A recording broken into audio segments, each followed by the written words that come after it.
ہم بچوں کو یہ تو بتا رہے ہیں کہ تم پہ یہ جینز بڑی اچھی لگتی ہے، لیکن ہم یہ نہیں بتا رہے کہ جب تم CSS کا ایگزام دو گے نا تو فیل بھی ہو جاؤ گے، جب تمہیں طلاق ہو جائے گی تو کیا کرنا ہے، جب تمہارے بچے کو کینسر ہو جائے گا تو کیا کرنا ہے۔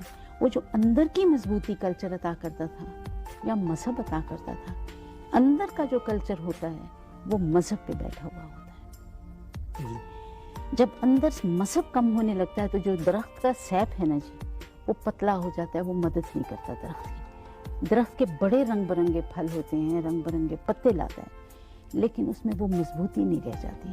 تو آج کے کلچر میں یہ چیز ہو گئی ہے کہ ہم نے بچوں کو کچھ نہیں بتایا کہ آپ کو کمپٹیشن پڑے گی زندگی میں، اس کے لیے کیا کرنا ہے۔ جب 400 خوبصورت لڑکیاں ہوں تو ایک لڑکی کے ساتھ کیسے اکتفا کرنا ہے۔ جب تمہاری نوکری چھوٹ جائے تو تم نے کس کی طرف دیکھنا ہے۔ جب ایکسیڈنٹس ہوں، جب اتنی کاریں چلیں گی تو ایکسیڈنٹس ہوں گے، تو جب ٹانگ ٹوٹ جائے تو کیا کرنا ہے۔ وہ مقامات کلچر کا اندر کا روحی حصہ بتایا کرتا تھا۔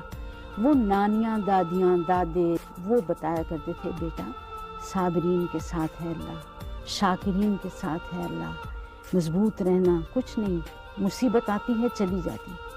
ہمارے آج کے موجودہ ڈرامے میں اسی چیز کا فقدان ہے۔